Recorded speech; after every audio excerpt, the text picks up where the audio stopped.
Photocopies, analysis yeah? of national Yes. current affairs. Thank you. Freshly pressed on Smooth Sent. 98.1. Guys, mics are up. Studio silence, please. Studio is live.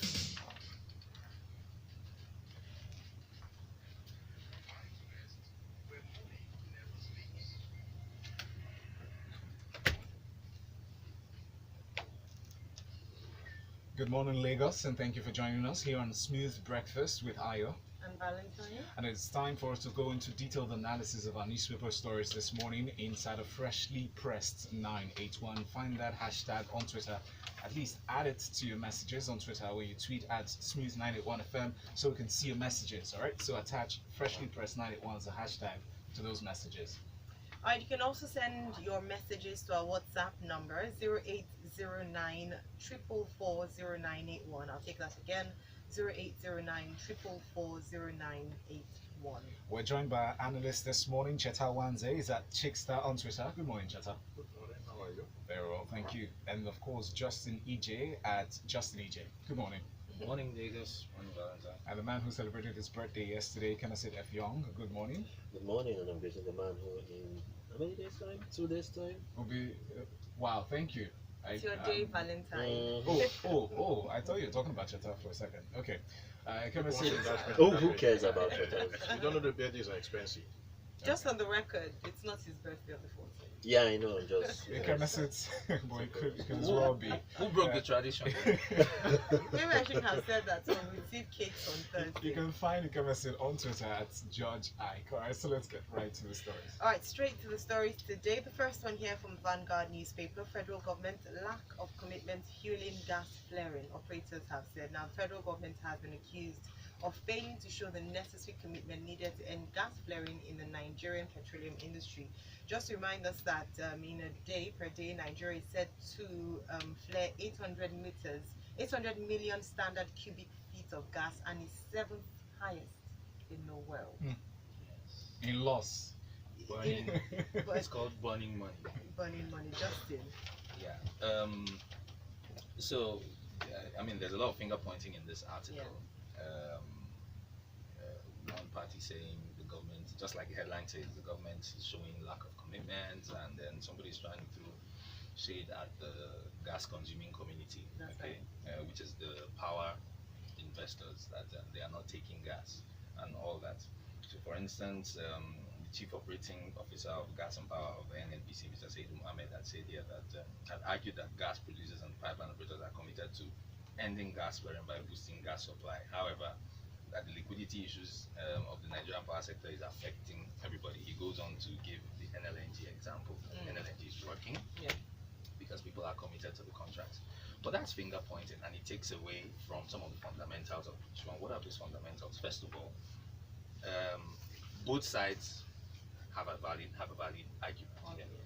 On the one hand, historically, the Nigerian government really has not shown commitment. But I think that has changed. In saying that, what's happening with the 3-point strategy laid out by the MD of NNPC last year, by 2020? So in 2018, they actually enacted a couple of new regulations in that sector. Yes. Right? The Nigerian gas flare commercialization program began last year, and the enabling laws were actually passed by President Buhari. Yeah. Now, to give some context to that, we flare 800,000 standard cubic feet of gas, right? Million cubic feet of gas. Yeah. And you were charging the flarers a measly 10 naira per 1,000 cubic feet. It was cheaper for them to flare the gas and pay you the 10 naira. So even though there have been programs in place over the years for people to have gone about providing infrastructure for harnessing the gas instead of flaring it, it was simply more economical for the communities to simply, when I mean the communities, the operators of the sector, to simply flare the gas and pay the money, because they are earning revenue in dollars and you're charging them 10 naira per. So now, this recent law in 2018, which isn't referred to in this article, but I remember reading about it, has changed all of that. So for people who flare gas, for people who produce 10,000 barrels of crude per day and above, right? If you flare gas, you will be paying $2 per 1,000 cubic feet, Yeah. as against 10 naira. Yeah. So you see the drastic departure. So the penalties, and which was one of the things that they had criticized, like you Yes. mentioned in the Very past, stiff stiffer penalties have now been put in place. Yeah. One could then begin to say implementation is another bugaboo that we have in the country, because Right. we've never had a lack of laws to regulate issues. It's about implementation and enforcement. So that's where we need to look at Awesome. this issue from. Yeah. All right. Okay. Thank you very much indeed. We would have to go on to our next story, but like you mentioned, still looking at that, 2020 is the year to look out for. They've said in 2 years from last year, they're going to put an end to gas flaring in Nigeria.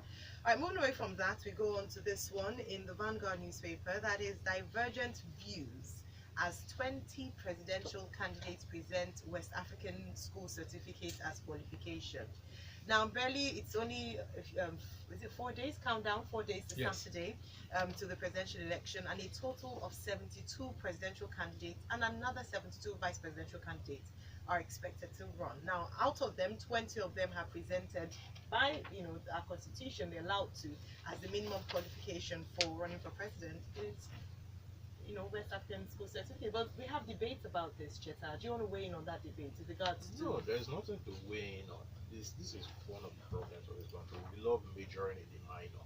Okay. The section, lawyer, help me.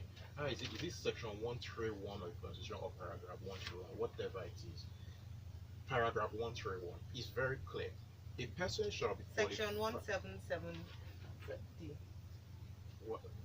It's That section. paragraph 131. Paragraph That 131. section. A person shall be qualified for election to office of the presidency if he is a citizen of Nigeria by birth, Yeah. has attained the age of 40 years, Mhm. so none of us here are qualified yet. Excuse me. Keep it going. Bros, Keep don't. it going. He is a member of. He's You outed me yesterday, so I have an incentive.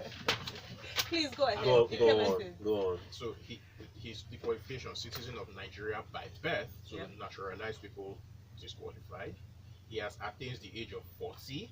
He's a member of a political party and is sponsored by that political party, so no independent candidature. Candidate. And he has been educated up to at least school certificate level or its equivalent. It's not one of those that you will say the Constitution was silent. The Constitution is unambiguous about it. School certificate level or its equivalent. Yeah. Period. So they don't need to present any other thing. I don't know why this is an argument. Well, of course it's an argument. If we're not an argument, we should still have the age So- and Which the is my point. The If- point is we're because majoring at in the the- minor. No, it's not majoring in the minor. It's asking the question because again and again we've had arguments about the fact that we've had leaders who are possibly not qualified to hold that office. I think Ayo, we should discount Cheta's cynicism on this. No, issue. That's the what I'm like, you Constitution cannot is say that. unambiguous It's language. It says unambiguous, I but agree. educated at least school certificate. I completely So agree. every That's other what, thing, that's what the if you dropped Constitution out of says. all right, university, Cheta, fine. hold on. That's what Let the, Justin that's weigh what on the this one. Constitution It's says. a debate. Clearly, we all have read that section. Yeah. But here's the fundamental Valentine issue, has already. right? Here's the fundamental issue. Very funny. It is, Cheta. I've said this Strike on one. this program before, it is a barometer of who we are as a people that Yeah. this still stands, and there is no groundswell of argument about the need to change that element of the Constitution, because Thank in the you. 21st century, Yes. it does my head in, right? Mhm. That we will simply adopt that as the norm. It's dysfunctional. It cannot take us anywhere. Justin, this is what about But it is the Constitution, and I agree. I mean, of course, it's the Constitution, but it doesn't preclude us from talking about it your- or looking so- at whether it's Hook your representative or your senator Yeah. when the next National Assembly starts, so that they will start the constitutional amendment. all right. Thank you Exactly. very much. Thank you for that. We have to move on, unfortunately, because this would have been really good to, in a way, But Lagos, you had the opportunity to send in your comments. What do you think about this? Like I mentioned, divergent views. Some people are of the opinion that it should remain as so, and others are saying that no, it shouldn't actually. It should be a bit more than just a school certificate. And moving away from that, government recovers 1.2 trillion naira on paid oil debt. Debts may revoke debtor licensees. Now, Ikemesit, this one is coming to you. Nigeria's Minister of State for Petroleum Resources, Dr. Emmanuel Ibe Kachiku, disclosed that the federal government had recovered no less than 1.2 trillion naira in unpaid royalty from crude oil sales.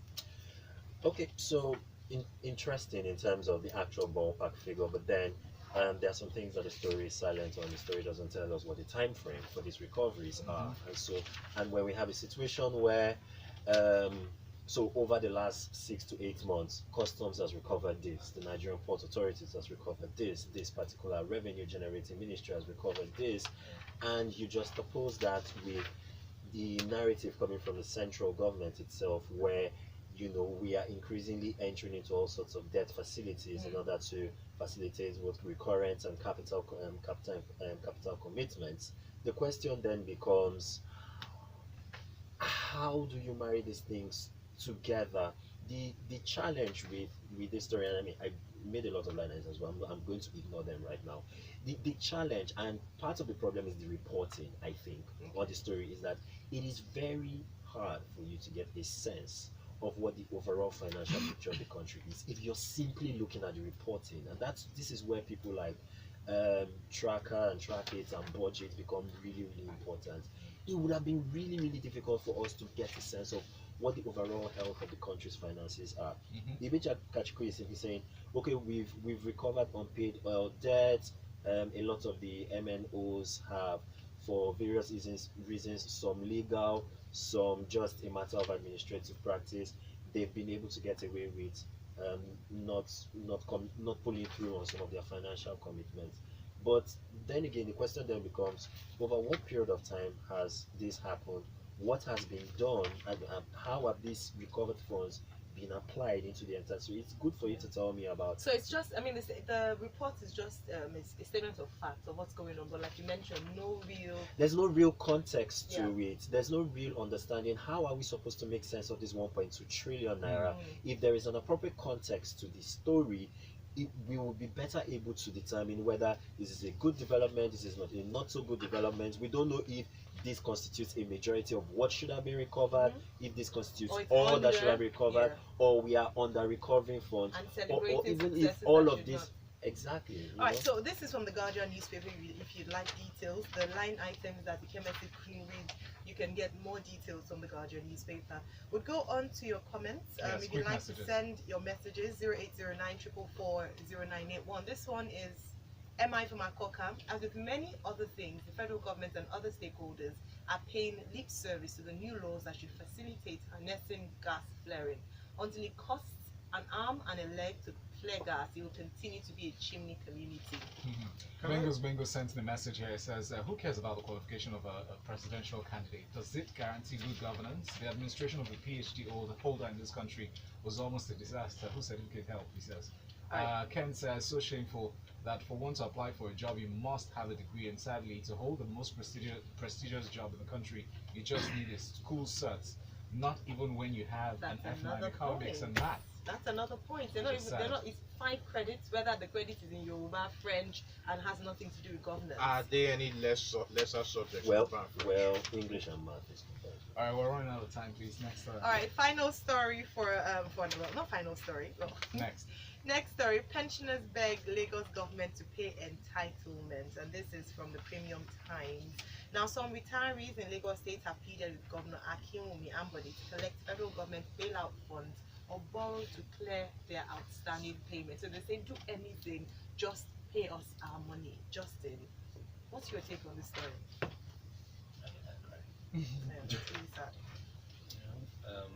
People dedicate, first of all, the reason why anywhere in the world public service is not the best paid sector is people, first of all, construe it to be a service to the country, and therefore that's why it's a pensionable career path. You get a lot of perks on retirement. But here in my country, people have worked for the state government for over 30 years, and they've retired at the age of 60 years, 60, 60. and 60, 65 years. 60 female, 65 male. Anyway, Okay, beside the point. These people have not been paid for 4 years. And what kills me is, it begins with the headline, pensioners beg Lagos government to pay entitlements. If you go down into the body, you have this obsequiousness repeated in the text several times. They have pleaded with Governor Ambode, begging. They have to beg, really, to be paid pensions that are, by the way, a pittance. After 4 years, these people are dying.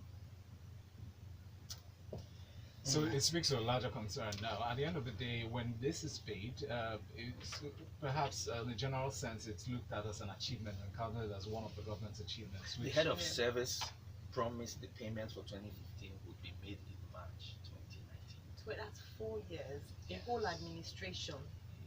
It's a disgrace. That's All right. Okay. Thank you so much, Justin. Again, Lagos, you can send in your comments. We'd love to hear from you with regards to some of the stories we've already taken this morning. You can send to WhatsApp or on Twitter at smooth981 using the hashtag freshlypress981. Ralph here sent in a message on WhatsApp, says, I do not think the school search should be an issue. In the 21st century, people do not need university to be university educated to make an impact in the environment. I believe this is good enough and need not change. Thank you, Ralph. Muiwa says, how much is government owing in cash calls?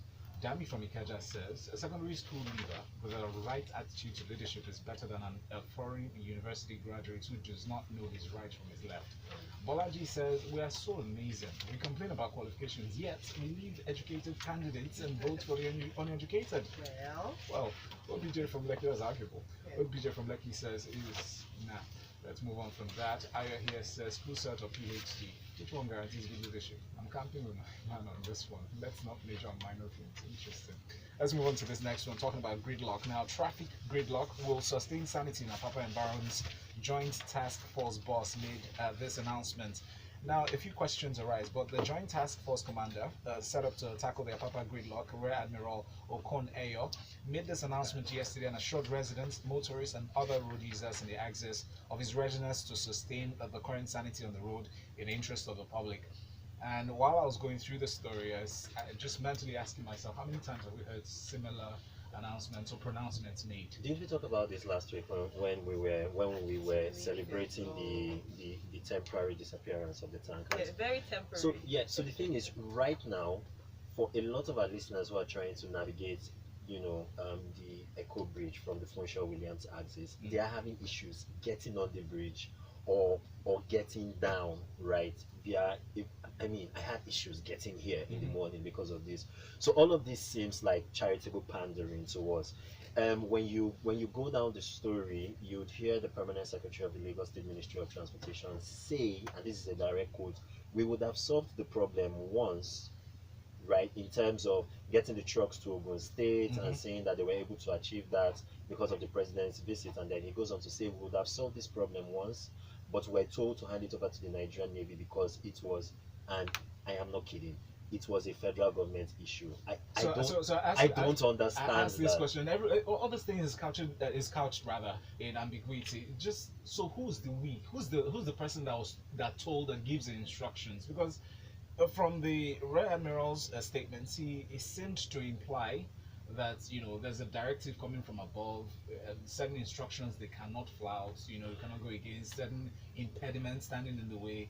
So so the Lagos State, so essentially the Lagos State Ministry of Transportation is saying we were told to hand this over to the Navy. The Navy is saying, you guys, in fact, we face a lot of challenges, and another direct quote from the Rear Admiral, we face a lot of challenges that are not obvious to the public. That's why I've not called the media, because there are certain things I want to put in place before going to the public. The question now becomes, all of this ball shaking between all of the interested parties is leaving a lot of Lagosians in limbo. People can't get to work, people can't get home, even on Sundays, where we think, oh, we should have a reprieve from all of this. You're having issues. The attackers just literally just moving around unpoliced. There is no one that can convince any of us here in this room and a vast majority of Lagosians that this situation is under any sort of control. I just have one question. What's your question? Where Those trucks Go. I'm with you, Justin. Where? Okay, so a lot of them went to Amasu. Festac, Koka, the Aguda areas. Some were shipped out to Ogere in Ogun State when in time for the president's visit, and then all of them just came back as a flood on Sunday as soon as he hopped on whatever it is. Very the interesting. presidential fleet is called. Thank you, Ikemesit. Moving on now to this next story. Cheta, I'll come to you with this for Premium Times. INEC officials arrested for extorting voters for a permanent voters card. So yesterday we had this conversation, Ayo and I, we treated it on Lagos Talks 981, given personal instances, experiences, especially as she went to the unit at Etiosa on Saturday. to find out. And it's people were reporting very disturbing experiences. Now, what are your thoughts on this? Seeing that certain arrests have been made, I mean, is this going to deter the actions? If you forgive me, I have a problem with the report, and I'll just dwell on that first. The report is a bit disjointed. In the first paragraph, it talks about staff being arrested and handed over to the police. Then it talks about a certain wreck, Mr. Ijeh, being moved to Bayelsa from Akwa Ibom. And the way it's written, it gives the impression that he was the one who was in trouble and arrested. Or maybe it happened under his watch, so he takes responsibility for that. Kind of thing. Hmm. And then it did not, what is important to me, or another thing that's important is, it did not mention in what states the staff were arrested in. For me, that's problematic.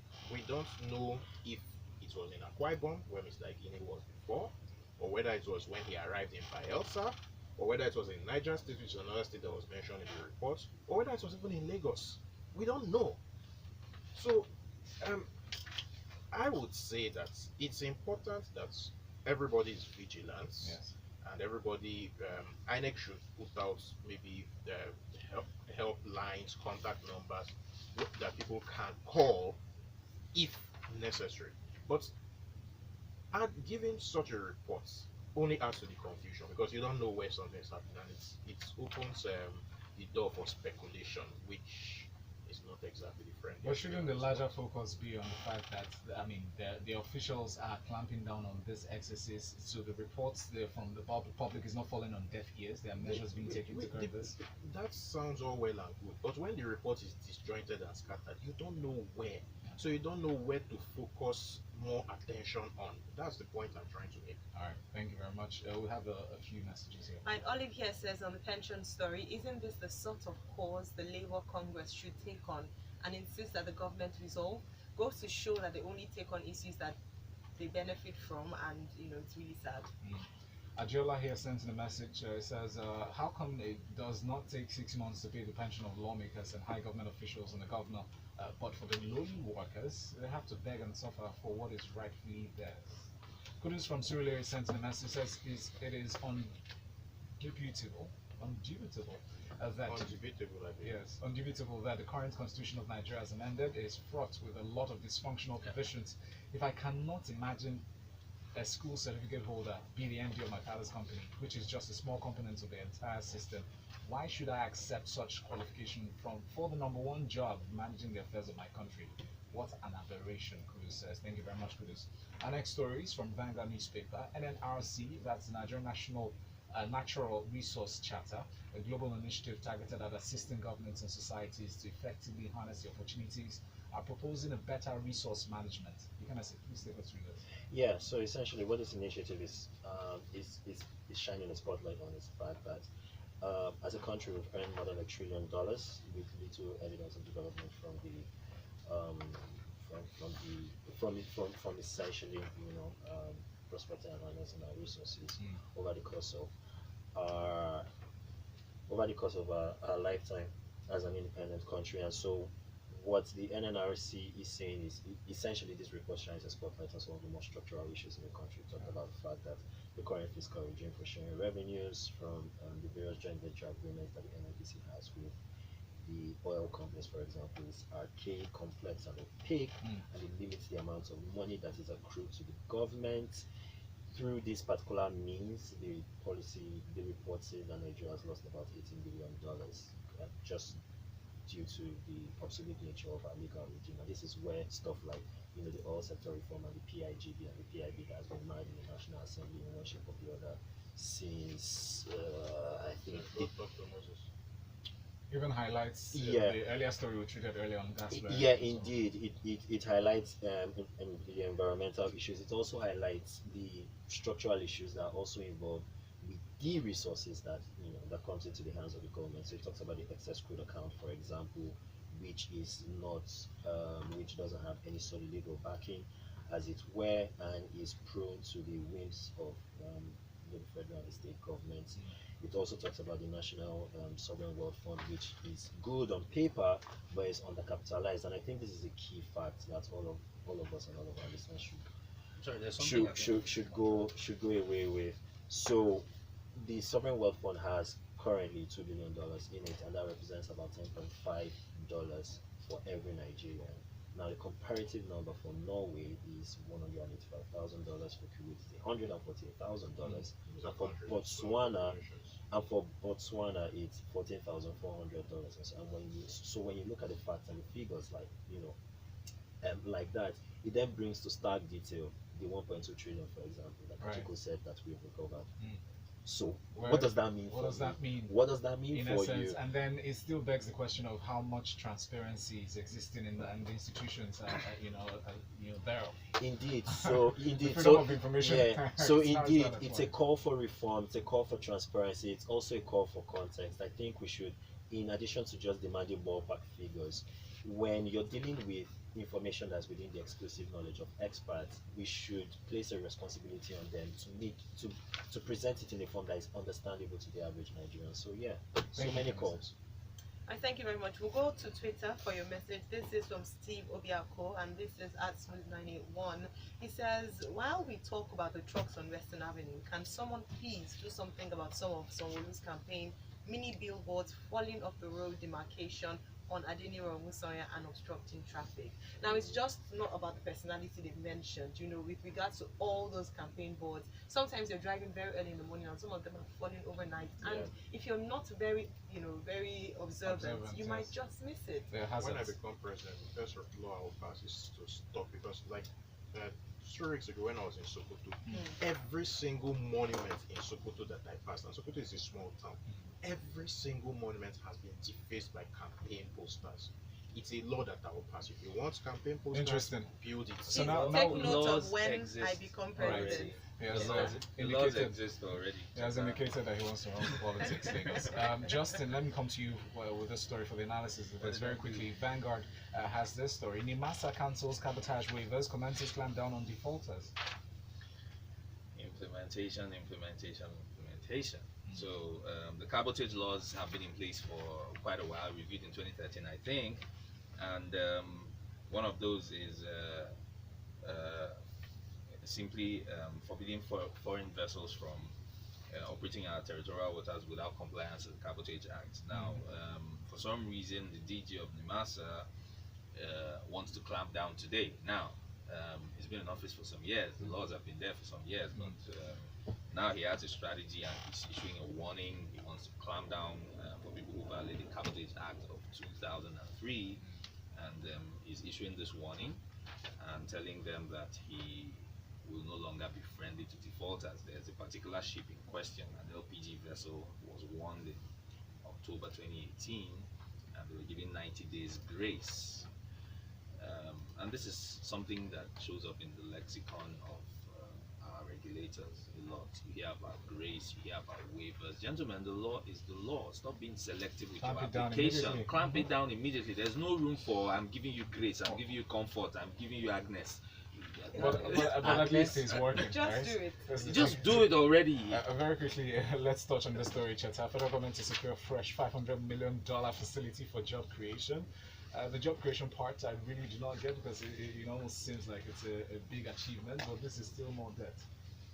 Yeah, it's more debt, and you see, debt is not necessarily a bad thing. It's what it's done with it that's the issue.